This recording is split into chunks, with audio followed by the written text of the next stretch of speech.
అత్యుత్తమ ప్లేస్మెంట్స్ తో ఎంఎన్సీ కంపెనీలలో ఉద్యోగమే లక్ష్యమా? ఇంజనీరింగ్ చదవాలనే మీ పిల్లల కలని కేజీ రెడ్డి కాలేజ్ తో నిజం చేసుకోండి. హాయ్ హలో నమస్తే welcome back to iDream media. మనం మ్యూచువల్ ఫండ్ డిస్ట్రిబ్యూటర్స్తో ఇంటర్వ్యూస్ చేస్తుంటాం. మ్యూచువల్ ఫండ్స్ గురించి ఎక్కువ ఇన్ఫర్మేషన్ తెలుసుకుంటూ ఉంటాం. కానీ ఈ మ్యూచువల్ ఫండ్స్ అన్నీ కూడా మనం ఎక్కడ పెట్టుబడి పెడుతున్నాం? ఏఎంసీ అని చెప్పేసి, ఏయుఎం అని చెప్పేసి వింటూ ఉంటాం కదా. అది అసెట్ మేనేజ్మెంట్ కంపెనీస్ అయి ఉండొచ్చు, అసెట్ అండర్ మేనేజ్మెంట్ కంపెనీస్ అయి ఉండొచ్చు. ఇలా పేర్లు వింటుంటాం కదా. అసలు ఇవేంటి? ఈ జిరోదా ఫౌండర్ అంటారు, ఆయన ఏమో కోట్లలో సంపాదన ఉందా ఆయన అంటారు, మరి ఈయన ఎవరు? ఇలా రకరకాల క్వశ్చన్స్ ఎవరైతే మ్యూచువల్ ఫండ్స్ ఇంట్రెస్ట్ ఉన్న పీపుల్ ఉన్నారో వాళ్ళందరి కోసం ఎపిసోడ్ అనమాట. సో దీని ద్వారా మీరు కూడా ఎర్న్ చేయడం స్టార్ట్ చేయొచ్చు ఎలా అనేది ఈరోజు ఎపిసోడ్లో తెలుసుకుందాం. Hi ma'am. హాయ్ అండి. ఫస్ట్ పాయింట్ ఏంటంటే, ఈ అసెట్ మేనేజ్మెంట్ కంపెనీస్ ఏఎంసీస్ అంటారు కదా, అసలు ఈ ఏఎంసీ ఏయుఎం అంటే ఏంటి? ఈ రెండింటి మధ్య డిఫరెన్స్ చెప్తారా? యా షూర్ అండి. మెయిన్లీ అసెట్ మేనేజ్మెంట్ కంపెనీ అంటే మన అసెట్స్ని మేనేజ్ చేస్తూ ఉంటాయి అన్నమాట. అసెట్ అండర్ మేనేజ్మెంట్ అన్నా కూడా మన అసెట్ని మేనేజ్ చేయడమే. సో అసెట్ మేనేజ్మెంట్ కంపెనీస్ కింద ఏముంటాయంటే రెగ్యులర్గా మనం వింటూ ఉంటాం కదండి. సో ఆ కంపెనీసే ఉంటాయి. So if I want to take the names, SBI, HDFC, Axis, Tata, Nippon అంటే రిలయన్స్, ఆదిత్య బిర్లా, సో ఎడ్లిఫ్, ఇన్వెస్కో, డిఎస్పి, హెచ్డిఎఫ్సి, సో ఇవన్నీ ఉంటాయి. ఇవన్నీ ఏంటివి? సో మీరు ఓవరాల్గా చూసినట్టయితే money is rotating on this channels అనమాట. సో మీరు ఒక పర్టికులర్ ఎస్బీఐ బ్యాంక్లో డబ్బులు పెట్టడానికి బదులు SBI mutual fund, SBI asset కంపెనీలో కనుక మీరు పెట్టినట్టయితే వాళ్ళు మీరు పెట్టిన డబ్బుల్ని ఈక్విటీ అయితే ఈక్విటీ, కమోడిటీస్ అయితే కమోడిటీ మీద పెట్టి మీకు రిటర్న్స్ అనేవి ఇస్తారు. సో దీనికి ప్రాపర్ నాలెడ్జ్ లేదు పీపుల్కి. ఇప్పుడు మనం మ్యూచువల్ ఫండ్స్ నెక్స్ట్ స్టాక్స్ అనగానే ఇదేదో బెట్టింగ్, ట్రేడింగ్, డబ్బులు పోతుంది, మనకి ఇంకా రాదు, ఇట్స్ ఆల్మోస్ట్ లైక్ గ్యాంబ్లింగ్ లాగా కన్సిడర్ చేస్తున్నారు. ఇప్పుడు ఎస్బీఐ అనేది అందరికీ తెలిసిన పేరే, టాటా అందరికి తెలిసిన పేరే, రిలయన్స్ అందరికి తెలిసిన పేరే. సో ఈ కంపెనీస్ 40 కంపెనీస్ ఉన్నాయి మనకి ఇండియాలో. ఓవరాల్గా 766 మ్యూచువల్ ఫండ్స్ ఉన్నాయి అండర్ ఆల్ ద సెగ్మెంట్స్ అంటే like thematic, sectoral, equity, commodities, liquid funds, arbitrage funds, ఇలాగా ఎవ్రీ ఫండ్ కంపెనీ కింద ఇవన్నీ ఉన్నాయి. టాప్ మోస్ట్ ఫండ్ కంపెనీ ఏది అంటే ఆదిత్య బిర్లా కొటెక్ రైట్ నో ఎక్కువ ఫండ్స్ ఉన్నాయి వాళ్ళవి. మిగిలిన కంపెనీస్లో అంతా 40-45 ఇలా ఉన్నాయి. సో వీళ్ళకైతే ఆల్మోస్ట్ లైక్ 85, 90, 123 అలా ఉన్నాయి. Mainly Aditya Birla and Kotak, ICICI కూడా. సో మీరు ఓవరాల్ పోర్ట్ఫోలియో చూసుకుంటే ఏంటంటే మీరు ఊరికనే ఎఫ్డి కానీ ఆర్డి కానీ పెట్టే బదులుగా అదే డబ్బుల్ని కొంచెం నాలెడ్జ్తో ఒక ఎక్స్పర్ట్ అడ్వైస్ తీసుకొని ఈ కంపెనీస్లో పెట్టినట్టయితే మీకు 12%, 14%, కంపెనీ బాగా పర్ఫామ్ చేస్తే 20 కూడా ఇస్తాయండి ఇవి. So and okay fund let's say ఇప్పుడు నిఫ్టీ నెక్స్ట్ 50 ఇండెక్స్ ఫండ్ అనేది ఉంది. So Nifty next 50 index fund ఏంటంటే మీరు యూటీఐలో పెడితే ఒకలాగా ఉంటుంది, ఐసిఐసిలో పెడితే ఒకలాగా ఉంటుంది, యాక్సిస్లో పెడితే ఒకలాగా ఉంటుంది. ఎందుకు ఒకలాగా డిఫరెన్స్ వస్తుందంటే పర్సంటేజ్ అలొకేషన్ మారుతుంది అక్కడ. లెట్స్ సే ఇప్పుడు నిఫ్టీ నెక్స్ట్ 50 అనే ఫండ్ తీసుకున్నాం, లేకపోతే నిఫ్టీ 50 ఫండ్ అంటే నిఫ్టీ 50 ఫండ్ అంటే ఏంటంటే top 50 companies in the India.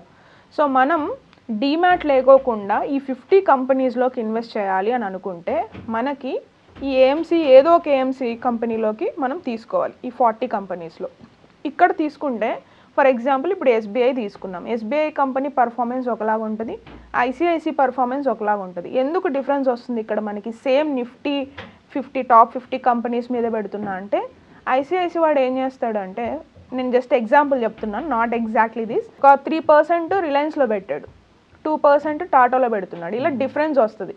So అదే వేరే కంపెనీ లైక్ యాక్సిసే తీసుకున్నాం అనుకోండి, ఇఫ్ ఇన్ కేసు ఇక్కడ పోర్షన్ మారుతుంది, ప్రపోర్షన్. సో అప్పుడు overall performance of the fund కూడా మారిపోతుంది. మీకు ఇండియా మొత్తం ఉన్నది 40 అండి, ఎక్కువ లేవు ఏఎంసీస్. Asset management company. ఇప్పుడు మీరు అడిగిన second question AUM, asset under management. ఈ అసెట్ అండర్ మేనేజ్మెంట్ అంటే ఏంటంటే, సో మీకు ఒక అసెట్ ఉంది, అసెట్ అంటే జస్ట్ మనీ, రకరకాలుగా పిలుస్తాం కదా. ఇప్పుడు మనం లోన్ తీసుకుంటే మనీని ఎవరి దగ్గరైనా తీసుకుంటే లోన్ అంటాం. సో ఇలాగా టర్మినాలజీస్ మారుతాయి కదా. ఇక్కడ మనకి మ్యూచువల్ ఫండ్స్లో వస్తే ఏంటంటే ఎసెట్ అంటాం. ఎసెట్ అంటే మీ డబ్బులు ఒక సర్టిఫైడ్ పర్సన్ దగ్గర మీరు మేనేజ్ చేపిస్తే దాన్ని అసెట్ అండర్ మేనేజ్మెంట్ అంటారు. ఈ ఎంఎఫ్డీస్ అందరు చేసే పని ఏంటంటే పోర్ట్ఫోలియోని మేనేజ్ చేస్తూ మీ దగ్గర ఉన్న మనీని ఒక పర్టికులర్ ఏఎంసీ కంపెనీలో ఒక పర్టికులర్ ఫండ్ కింద పెట్టి దాన్ని రిటర్న్స్ అనేవి మీకు చూపిస్తారు. అది ఇచ్చినందుకు గాను ఒక చిన్న పోర్షన్ ఆఫ్ థింగ్ కమిషన్ వాళ్ళు తీసుకుంటారు. ఇప్పుడు ఏంటి మెయిన్ అంటే ఈవెన్ రెగ్యులర్ ఫండ్స్ కూడా కాకుండా డైరెక్ట్ ఫండ్స్ వచ్చేసాయి. సో డైరెక్ట్ ఫండ్స్ ఏంటంటే డైరెక్ట్గా మీరే వెళ్ళేసి ఏదో ఒకటి ర్యాండమ్గా పిక్ చేసేసుకొని అందులో పెట్టేస్తారు. సో అలా ఏం ప్రాబ్లం వస్తుంది అంటే రిటర్న్స్ వస్తే ఫైన్, ఒక్కోసారి మార్కెట్ డ్రాప్ ఉన్నప్పుడు కానీ, లేదు ఆ పర్టికులర్ ఫండ్ కంపెనీకి ఏదైనా ప్రాబ్లం వస్తుంది, ఒక్కోసారి ఆ పర్టికులర్ ఫండ్ కంపెనీ ఎక్కువ చేస్తుందని సెబీ క్లెయిమ్ వేస్తుంది ఒక్కోసారి.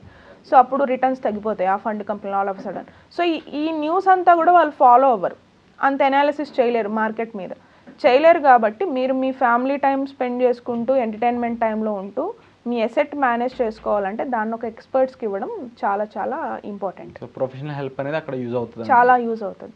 మేజర్గా ఫండ్ రీబ్యాలెన్సింగ్, ఏదైనా ఫండ్ పడిపోతుంటే ఇంకా బెటర్ ఫండ్లోకి ఫండ్ అమౌంట్ ట్రాన్స్ఫర్ చేయడం. అవును.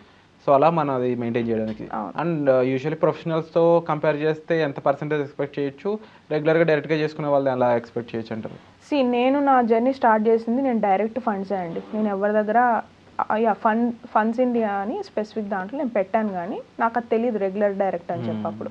సో ఈ రెగ్యులర్ ఫండ్స్లో పెట్టడం కన్నా డైరెక్ట్ ఫండ్స్లో పెడితే మనకు మిగులుతుంది, వాళ్ళు తీసుకుంటున్నారు, ఇది ఉంది ఇప్పుడు ఎక్కువ. అలా ఏం ఉండదండి. ఇన్ఫ్యాక్ట్ రెగ్యులర్ ఫండ్స్ ఎక్కువ రిటర్న్స్ ఇస్తాయి టు బీ హానెస్ట్. ఎందుకంటే వాళ్ళకి తెలుస్తుంది, they are in to the picture. మీకు రైట్ ఎంఎఫ్డి కనుక క్లిక్ అయితే ఏంటంటే they will manage your fund and they will take entire responsibility. So మీకు రిటర్న్స్ తీసుకురావడమే వాళ్ళ వర్క్. సో దాని మీద వాళ్ళు వర్క్ చేస్తారు, ఊరికే పెట్టి వదిలేయడం అలా కాకుండా. డైరెక్ట్ ఫండ్స్కి దీనికి డిఫరెన్స్ ఏముంటుంది అంటే లెట్సే మీరు ఒక 1,00,000 రూపాయలు పెట్టారనుకోండి, 1,00,000 రూపాయలు పెడితే 1,00,000 రూపాయలకు గాను 50 రూపాయలు వెళ్తుందండి వాళ్ళకి. మీరు క్యాలిక్యులేషన్ చేసుకోండి, 10 lakhs పెడితే 500 రూపీస్ వెళ్తుంది. సో ఆ 500 రూపీస్తో మీకు యూ డోంట్ లాస్ ఎనీథింగ్. మీకు అదే ఒక 1% ఎక్కువ రిటర్న్స్ తీసుకొచ్చినారంటే ల్యాక్స్లో డిఫరెన్స్ వస్తుంది మీకు. అండ్ డెఫినెట్లీ ఇది ఒక ఇంపార్టెంట్ విషయం మ్యామ్. అండ్ యూజువల్లీ ఈ ఏఎంసీ కంపెనీస్, ఏఎం కంపెనీస్ ఇవే ఉంటాయి కదా, వీటిలో మళ్ళీ ఇప్పుడు మనం యూస్ చేసే అప్లికేషన్స్ ఉన్నాయి కదా, జిరోదా అని, గ్రో అని, అవేంటి, వాటికి వాటిని చూడొచ్చు? యా, సో ఇప్పుడు Zerodha, ET money, Zerodha is a platform for stocks అండి. జెరోదా వాళ్ళే కాయిన్ తీసుకొచ్చారు ఇప్పుడు మ్యూచువల్ ఫండ్స్కి. సో వీళ్ళు ఏంటంటే డూ ఇట్ యువర్ సెల్ఫ్ అని, అంటే డైరెక్ట్ ఫండ్స్ని ఆఫర్ చేస్తున్నాయి గ్రో మెయిన్లీ. సో గ్రో అనేది ఇప్పుడు top most platform, almost 10 CR users ఉన్నారు. 2016లో లాంచ్ అయింది, నేను దాన్ని 2018 నుంచి వాడుతున్నాను. నా ఫస్ట్ నేను 6 ప్లాట్ఫామ్స్లో యూజ్ చేస్తే గ్రో ఇంటర్ఫేస్ చాలా బెటర్ ఉంది. సో వీళ్ళు ఏంటంటే డైరెక్ట్గా చేస్తున్నారు. ఇప్పుడు గ్రో వాళ్ళు కూడా ఏంటంటే ఏఎంజే అయిపోయింది, అసెట్ మేనేజ్మెంట్ కంపెనీ అయిపోయింది గ్రో. ఇప్పుడు వాళ్ళ కింద మళ్ళీ ఒక 16-17 ఫండ్స్ ఉన్నాయి. అది కాకుండా మళ్ళీ వాళ్ళు ఇప్పుడు సపరేట్ పోర్టల్ ఒకటి లాంచ్ చేశారు డిస్ట్రిబ్యూషన్స్కి. ఓన్లీ గ్రోకి సంబంధించినవి మాత్రమే మనం సేల్ చేయొచ్చు. ఇప్పుడు నేను డిస్ట్రిబ్యూటర్ కదా, సో నేను ఏం చేయొచ్చు, గ్రో వాళ్ళతో నేను ఇంటిగ్రేట్ అయితే నా ARN నెంబర్ అని ఒకటి వస్తుంది మనం సర్టిఫై అయితే. సో ఆ ARN నెంబర్తో నేను ఇంటిగ్రేట్ అయితే గ్రో మ్యూచువల్ ఫండ్ డిస్ట్రిబ్యూటర్ లాగా ఓన్లీ గ్రో వాటిని మాత్రమే నేను సేల్ చేయాలి. సో అంత స్పెసిఫికేషన్స్ ఉన్నాయి. ఇప్పుడు నేను ఐసిఐసితో ఇంటిగ్రేట్ అయితే ఓన్లీ ఐసిఐసివే సేల్ చేయాలి, వేరేటివేవి సేల్ చేయకూడదు.